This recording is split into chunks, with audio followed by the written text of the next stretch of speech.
Hey, welcome back to Sports Cards Analysis. I'm JT with another case break simulation. Subscribe, like, do all those things. Make a comment if you want. Today we got 2022-23 Noir basketball. Very high-end product, very cool design. Gold marker autos and things like that. Very cool memorabilia patches and stuff like that. So you're gonna pay a lot of money for this. But before I get into that, let me give you a little disclaimer.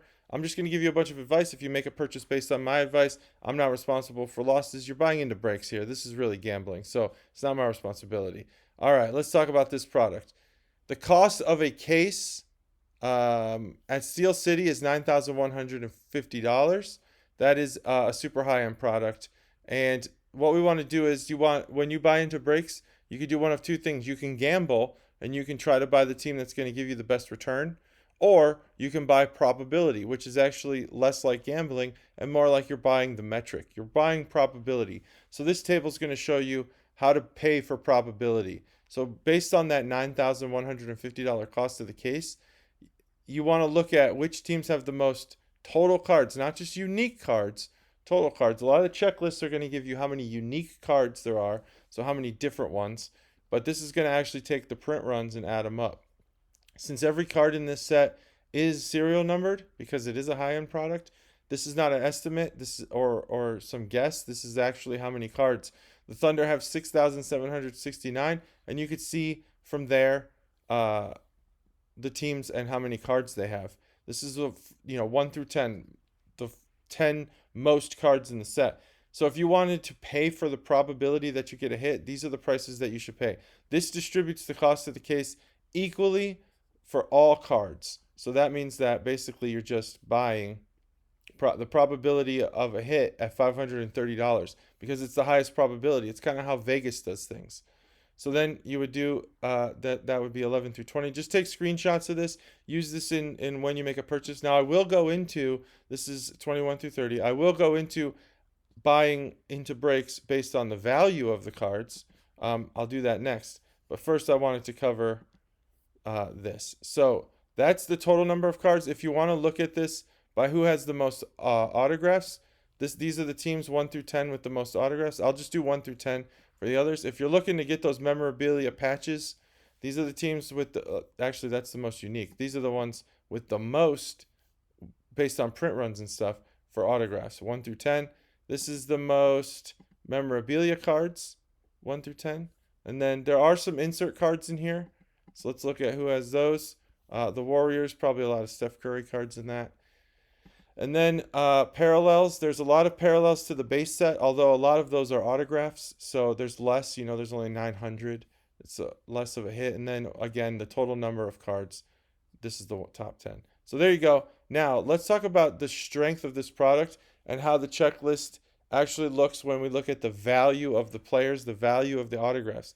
It's actually pretty low value for a high-end product like this. You get a lot of mid-tier guys in this set. So the autograph checklist is at a 3.0. Usually you want to see these high-end products up near 4. And that's, again, strictly based on the value that you could get if you sell all of the autographs. The total product strength is 2.4. A lot of lower-end guys, a lot of base cards that kind of have lesser-known or second-year guys that might not return a profit. So that scale 1 through 5, it's high. 5 is high profit. 1 is probably won't sell that card, and that's 0 ROI. Obviously negative ROI. So what I do is I simulate 20 case breaks, and when I do that, I add up the value and I average it out per case. So even though you're probably thinking that's a really low number, I can't buy this product. This is averaged over 20 cases. So there are situations where the Mavericks didn't hit in a case or only base cards or something like that. And like I said, you're not all teams are going to hit every break. So that's why it's so low. I'm actually going to show you next what happens when we only consider the cases that those teams were hit in, and I'll explain that in a second. So we look at the highest ROI across 20 cases, and the team that I would recommend buying into is the Mavericks. The Mavericks give the highest ROI. There's a lot of Luka cards, and even parallels and base cards for Luka. They give you a higher profit, and because these are higher end cards, you should be able to get some sort of return on your investment. Then this is 1 through 10 on that average ROI per 20 cases. So remember, this number is on 20 cases. That's not the ROI that you'll get. There's times where you get, the nets and you get $1,000 worth of ROI, but then when you spread that over 20 cases, it's a lot different. So there's all the teams for their ROI. Now, I also will give you the product strength, and the full product strength is basically who has the best checklist. Because I told you how the whole checklist is for the whole entire product, which teams have the best checklist. And for the full product, this is the order. That doesn't necessarily mean that they have the most autographs or the best cards in the set, just the best players, the highest valued players in the checklist. So, a lot of times this might be skewed towards the Lakers or something, but not this time. So there's the full product strength for each team. And then we'll do the top 10 for who has the strength of checklist for the base cards, strength of checklist for the autographs. There's that. So if you're looking for autographs and you want the strongest team, it's the Pistons, but they're not going to give you the highest ROI. And the strength of checklist for insert cards, for parallels, and for memorabilia cards. So there you go. That's the strength of the checklist, but really I go off ROI because that's really what this is all about, is making your money back. Now, what if we didn't average all of the ROI across 20 cases and instead we only averaged it across the number of cases that we found those cards in? So here I'm going to show you, this is going to be a really interesting table. I don't know if it's valuable, but what this says is here's the hit type that you get. You get memorabilia. Here's the team, and here's how many times that type of card for that team came up in case breaks for the 20 case break simulation. So on 5 different cases, we got a Mavericks memorabilia card. Averaged over those 5 cases, there was about $225 worth of ROI just in memorabilia for the Mavericks when they hit. So keep in mind that 15 times, that's not the case. That wasn't the case. It didn't hit at all. So then the Warriors autographs came up in 4 cases. So I'll just go through all these pages and you can kind of see, based on the team and hit type, what type of ROI there is. I'm not even really going to say much, but this one came up. You might get, there's a good Thunder memorabilia, 13 cases. That's really good. So let's just go through this and see. You can just take screenshots and say, this is the type of card. Let me unhighlight that I want to buy. This is the type of team that I want to buy into, because 11 cases had Nuggets memorabilia cards, but maybe that's not what you're looking for. That's okay. 17 cases had Magic autographs. That's actually really high, 17 cases. So you might want to try buying the Magic autographs. See, there's a lot of value in stuff like this. And I hope that you're getting value. Take screenshots, rewind, watch again, whatever you need to do. And I'll just keep going through this so you know what might provide. See, there's super low ROI here. Even Toronto Raptors, we got the autograph for that team must be pretty crappy, because it came up in 3 cases and it averaged out to 4. It probably only came up in 1 case. I don't know. Hard to say. Anyway, wow, super low ROI there. 84 cents. That must have just been a base card. Yep. For the Trailblazers. And now that ROI is, I'm kind of like estimating some of that. We're not even going to go through the base. So some of it's not, I don't know exactly what you could sell a Noir basketball base card for, but probably not that much. And if that's all you're getting, that's going to suck. All right. Hopefully that was valuable to you. Now you know that's 20 case break simulation. It's very realistic. I do the pack odds. I do the hobby box configuration and everything. So it's pretty much what you should expect. Now, if you want to see how those players are divided up, the tiers, well, there's a lot more like 2s and 3s than there are 5s and 4s. So that's kind of why this product sits where it does, 3.0 for autographs, 2.4 for the full checklist. Now let's just look at this product. This is where I'm just going to more talk about the product and not the ROI. So if you're an ROI, I'd like for you to, watch my videos in full, but this is pretty much where the ROI part stops. So if you're looking for players, Steph Curry has the most unique cards. The player with the most cards is Jalen Duren. Sorry if I didn't say that right. AJ Griffin. These are the players with the most cards. You want to know who has the most autographs in this set? It is Wally Szczerbiak. And then Jalen again has some. So here's 1 through 10 for who has the most autograph cards. So if you're a player collector, this is a good place for you to kind of check out um, which players might have good odds, good probability of getting a hit. There, I'll go through the first 50 there, and then the rest you can kind of just infer that they're lower than that.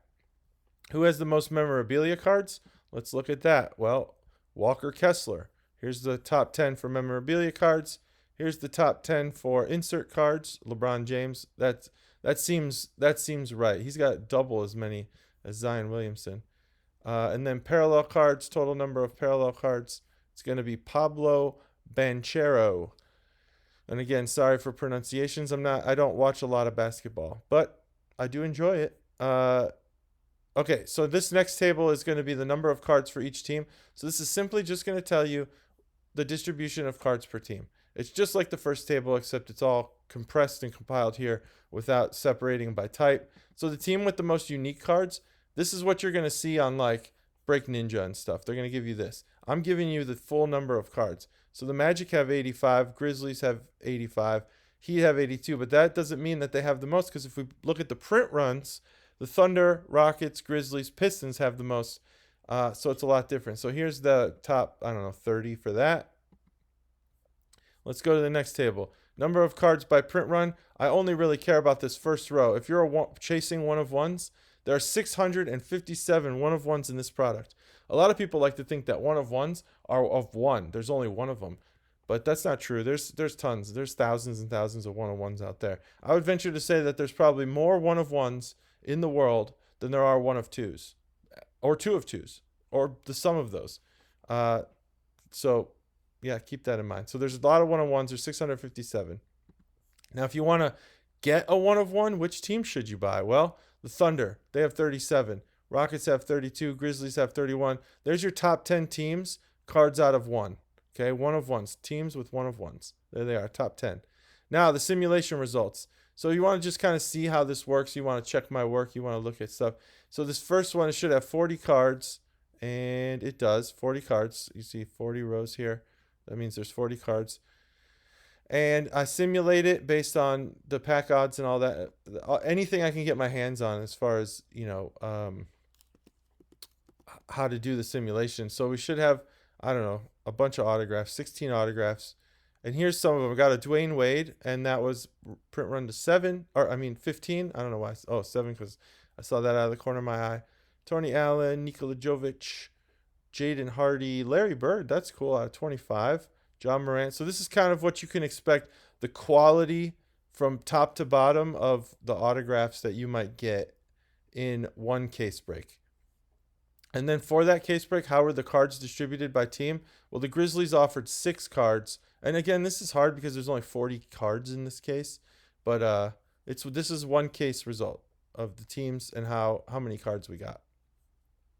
There were no one of ones in that one case, but there were a bunch of one of ones in when I did all 20. I think here there's 9. Let's see, 2, 4, 6, 8, 9. So that means that about one every other case, you'll get a one of one. That's what that pretty much means. So in 20 cases, these are the one of ones we got. Some of them are great, some of them aren't.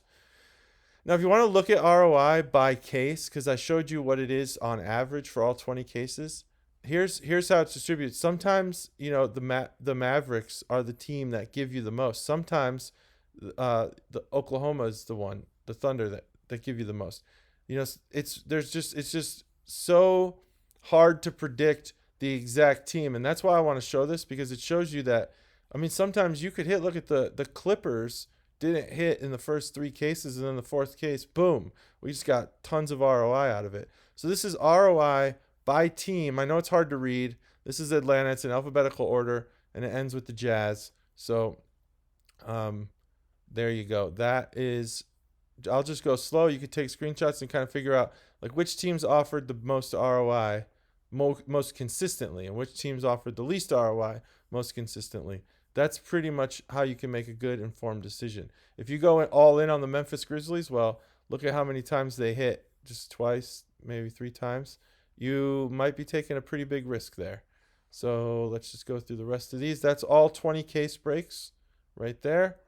And then let's look at the 20 case break teams in order, top to bottom, which cards I got the most of for the Grizzlies, Magic. And I'm just going to keep going because you can take a screenshot and just figure that anything that falls below the Knicks is just not that good.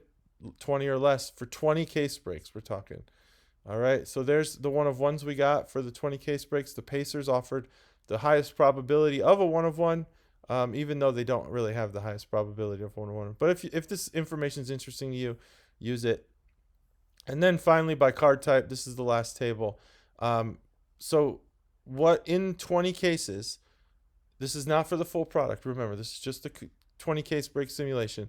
We got 25 Magic autographs, 23 Grizzlies, and that makes sense because that seems to align with what the distribution was. Now for base cards, let's see what we got.